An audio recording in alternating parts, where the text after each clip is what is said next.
Hey everybody, in this video I'm going to be showing you guys how to log in into Citi Double Cash Card account very easily. So before we get started, I just want you guys to like this video and subscribe to our YouTube channel for more amazing helpful content like this. With that all being said, let's get started with today's video.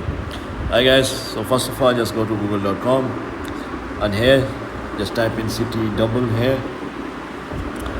Alternatively, you can also download their application, but I'm just going to do it on the website because it's going to be the same if you are on a computer or laptop device.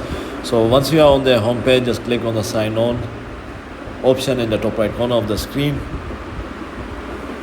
and here just put in your user ID and password, and then just click on sign on, and that's how you log in into your Citi Double Cash Card account.